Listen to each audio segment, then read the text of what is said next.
The message is that God is for you, He's on your side, and that no matter what's happened in the past or no matter what kind of challenges you have in the future, you can still get to where God wants you to be. Joel Osteen built one of the largest churches in America through messages of hope, positivity, and faith. But over the years, growing controversies began to challenge the image that made him famous.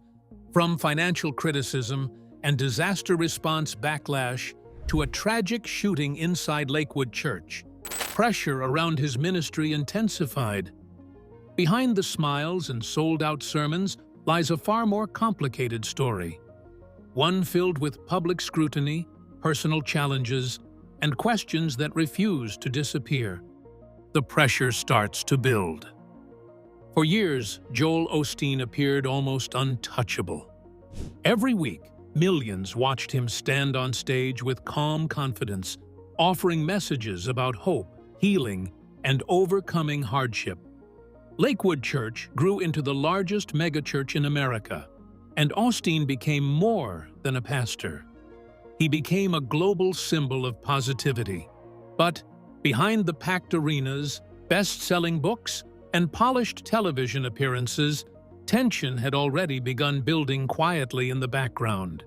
Then the controversies started stacking up one after another. Public criticism exploded after several highly publicized incidents placed both Osteen and Lakewood Church under an uncomfortable spotlight. A tragic shooting inside the church shocked the nation. Financial questions surrounding the ministry resurfaced. Reports about hundreds of thousands of dollars discovered hidden inside a church wall fueled even more suspicion online. Suddenly, conversations about Joel Osteen were no longer centered on inspiration. They were centered on doubt.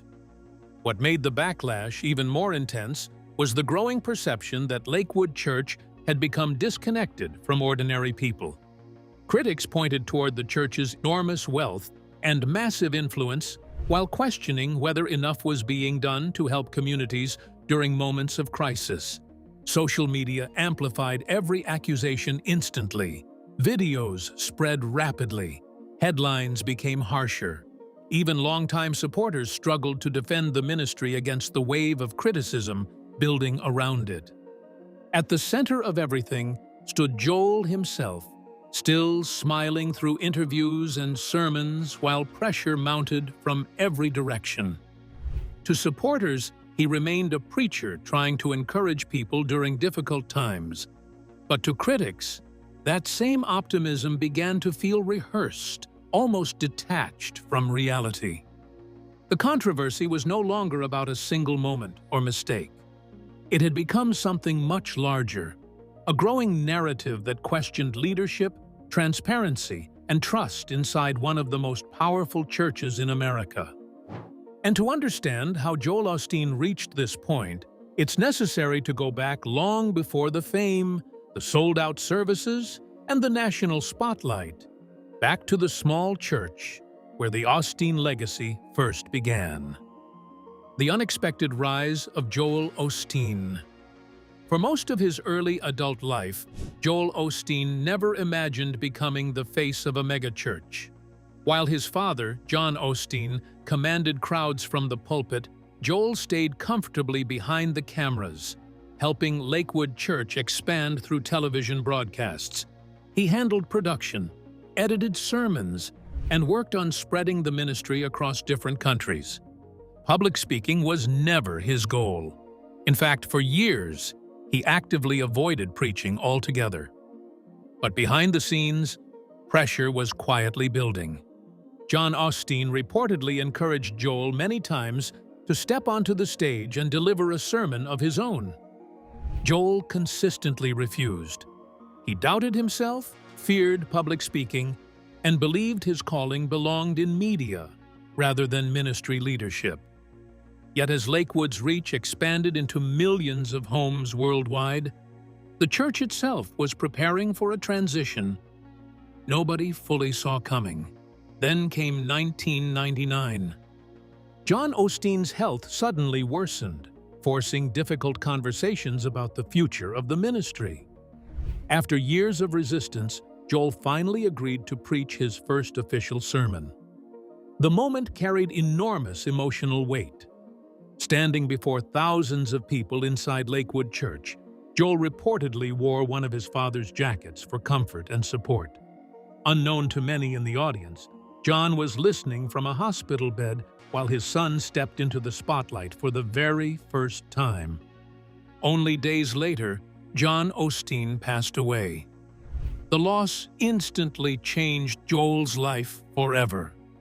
Almost overnight, he inherited leadership of one of America's fastest-growing churches. Many questioned whether the quiet media producer could possibly fill the shoes of a charismatic preacher who had spent decades building Lakewood's reputation.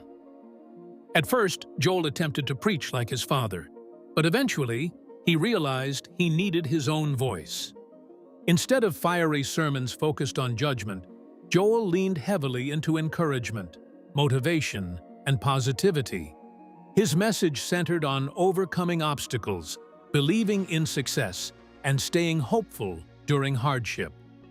The shift transformed Lakewood Church completely and helped Joel connect with audiences far beyond traditional religious circles. The growth that followed was staggering. Lakewood's original sanctuary quickly became too small to contain the crowds. In a move that shocked many people, the church purchased the former Houston Rockets arena and transformed it into a massive worship center capable of holding tens of thousands each week. Joel's sermons soon reached over 100 countries through television and social media, while his books climbed bestseller lists around the world. But with global fame came something equally powerful: scrutiny. The larger Joel Osteen's influence became, the more attention focused on his wealth, teachings, and lifestyle. And before long, admiration would slowly begin turning into criticism. Inside Joel Osteen's wealth and growing controversy. As Joel Osteen's popularity exploded across television, bookstores, and social media, so did curiosity about the enormous wealth surrounding both him and Lakewood Church. To supporters, his success represented the rewards of hard work, faith, and influence.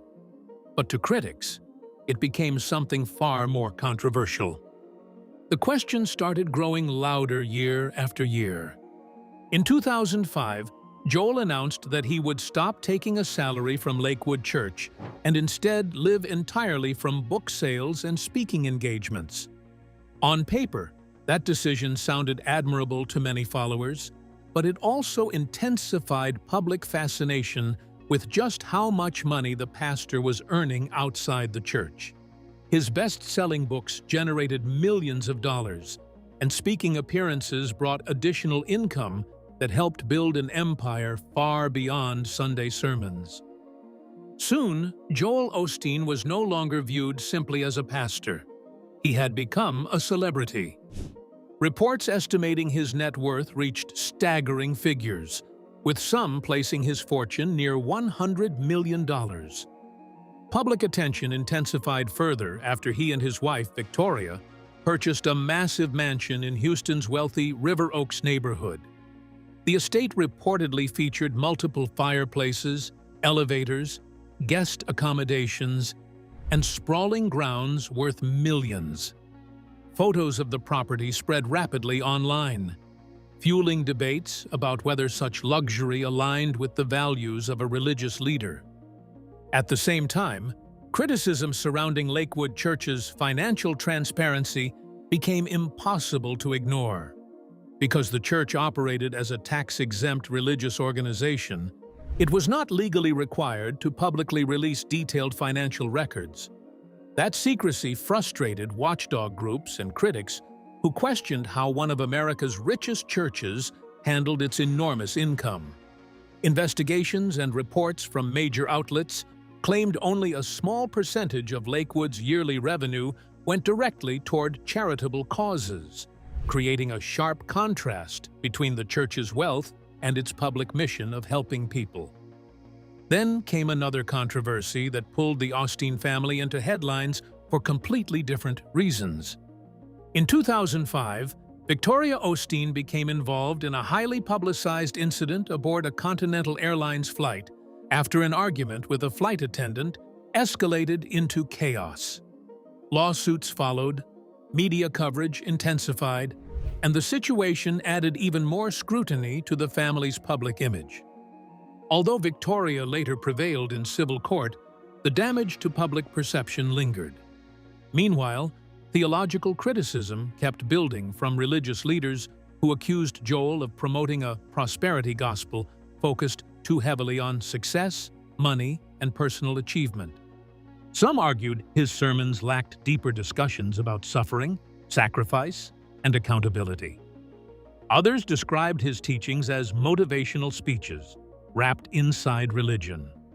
Yet through every accusation and controversy, Joel maintained the same calm smile and uplifting tone that made him famous. But public frustration was about to reach an entirely different level when one devastating natural disaster placed Lakewood Church under a national microscope, and millions began questioning whether America's most famous pastor was truly practicing what he preached. When Lakewood Church faced national backlash. In August 2017, Hurricane Harvey devastated Houston with catastrophic flooding, destroyed neighborhoods, and thousands of desperate families searching for shelter. As one of the worst natural disasters in modern American history unfolded, many people expected large organizations, especially churches, to step forward immediately and help. And with Lakewood Church being one of the biggest megachurches in the country, public expectations were enormous. But what happened next ignited a storm Joel Osteen could not control. As floodwaters swallowed parts of Houston, Lakewood Church posted online that the building was inaccessible because of severe flooding. At first, some people accepted the explanation, but within hours, social media users began sharing videos and photographs appearing to show parts of the church still dry and reachable. The internet exploded almost instantly. Criticism spread with unbelievable speed. People questioned why a massive church with huge resources was not immediately opening its doors to evacuees. Online comments turned furious. Hashtags criticizing Joel Osteen trended across social media platforms. For many critics, the controversy became symbolic of something much larger, a wealthy ministry appearing disconnected from the suffering happening outside its walls. The backlash intensified because Lakewood was not just any church. It was a 16,000-seat arena led by one of the wealthiest and most recognizable pastors in America. As thousands of families lost homes, cars, and basic necessities, many expected Lakewood to become a central refuge during the crisis. Instead, public frustration grew by the hour. Eventually, Joel Osteen responded publicly, insisting the church had never truly closed, and explaining that flooding in certain areas, including the parking garage, created safety concerns. He emphasized that Lakewood had already been functioning as a distribution center and would gladly shelter people if needed. Later, the church officially opened its doors to evacuees, housing hundreds displaced by the storm. But by then, the damage to public perception had already taken hold. Critics argued the response came too late. Comparisons quickly emerged online between Lakewood Church and local Houston businessman Mattress Mac, who immediately opened his furniture stores to flood victims and personally helped with rescue efforts. Many praised Mac as a hero, while portraying Lakewood as hesitant and reactive rather than proactive. Joel's interviews following the controversy only intensified tensions further. During several media appearances, he suggested social media had exaggerated the situation and argued that Houston did not necessarily require Lakewood as an emergency shelter during the earliest stages of the disaster. To supporters, his explanations sounded reasonable, but to many others, the comments felt detached from the reality families were facing while trapped by rising floodwaters. The controversy exposed a growing divide surrounding Joel Osteen's ministry. Supporters continued defending his positive message, arguing that his sermons helped millions through difficult moments. Critics, however, questioned whether optimism alone was enough when real communities needed urgent action. Suddenly, conversations about Joel Osteen were no longer centered on inspiration or success. They became debates about responsibility, leadership, and whether one of America's most influential churches had failed a defining moral test. And just when the backlash surrounding Lakewood seemed impossible to grow larger, an even darker tragedy would soon unfold inside the church itself. One that would leave the nation stunned and force Joel Osteen into one of the most painful moments of his entire career. The darkest day in Lakewood Church history. On February 11, 2024, a terrifying scene unfolded inside Lakewood Church that nobody attending that Sunday service could have imagined. What was supposed to be an ordinary afternoon of worship suddenly turned into panic, screaming, and gunfire as violence erupted inside one of the most famous churches in America. The shock would leave the entire nation stunned. Authorities later identified the shooter as 36-year-old Janice Yvonne Moreno. According to reports, she entered the church during the short transition period between English and Spanish services, while carrying an AR-15-style rifle along with additional weapons. Witnesses described a chilling atmosphere as she moved through the building, appearing strangely calm, yet emotionally distressed. Then the shooting began. People inside Lakewood scrambled for cover as chaos spread throughout the massive church complex. Parents grabbed children. Churchgoers hid behind walls and seats. Others ran desperately toward exits while trying to understand what was happening around them. In the middle of the confusion, witnesses reportedly heard Moreno shouting, "Stay calm! All I need is help!" Within moments, 2 off-duty law enforcement officers working security at the church responded immediately. Houston Police Department Officer Christopher Moreno and Texas Alcoholic Beverage Commission agent Adrienne Herrera confronted the gunwoman and opened fire, fatally stopping the attack before even greater tragedy could unfold. But the nightmare was far from over. The most heartbreaking victim was Moreno's 7-year-old son, Samuel Moreno Carranza, who had accompanied her to the church that day. During the gunfire, Samuel suffered a devastating gunshot wound to the head. He was rushed to Texas Children's Hospital in critical condition, where doctors fought desperately to save his life through multiple emergency surgeries. The details that emerged afterward were devastating. Doctors revealed Samuel endured several brain operations, lost part of his frontal lobe, and suffered severe neurological damage. Reports described repeated cardiac arrests during treatment, while medical professionals warned the child would never fully recover to who he once was. Another church attendee, a 57-year-old man, was also injured during the incident, but later survived after receiving treatment. As investigators dug deeper into the shooter's background, disturbing details surfaced quickly. Reports revealed Moreno had a documented history of severe mental illness, including schizophrenia, and prior mental health interventions. Yet, despite those warning signs, she had reportedly purchased the rifle legally only months earlier. The revelation reignited intense national debates surrounding mental health systems, gun laws, and public safety failures. Joel Osteen appeared visibly shaken while addressing reporters after the tragedy. For once, the familiar smile that audiences had seen for decades seemed overwhelmed by exhaustion and grief. Osteen admitted the church was deeply traumatized and acknowledged how narrowly an even larger catastrophe had been avoided.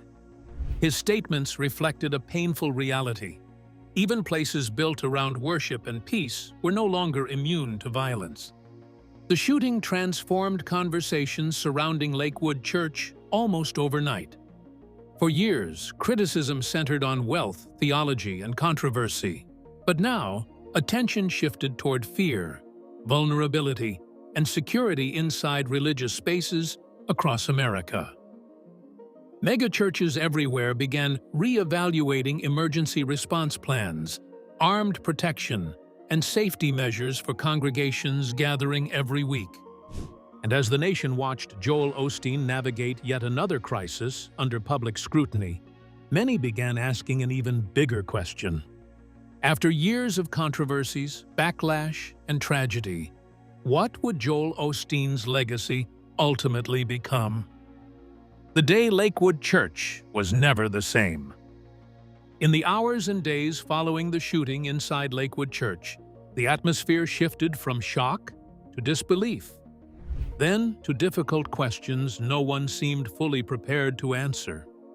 What happened inside one of America's largest places of worship forced both the public and the church community to confront a painful reality.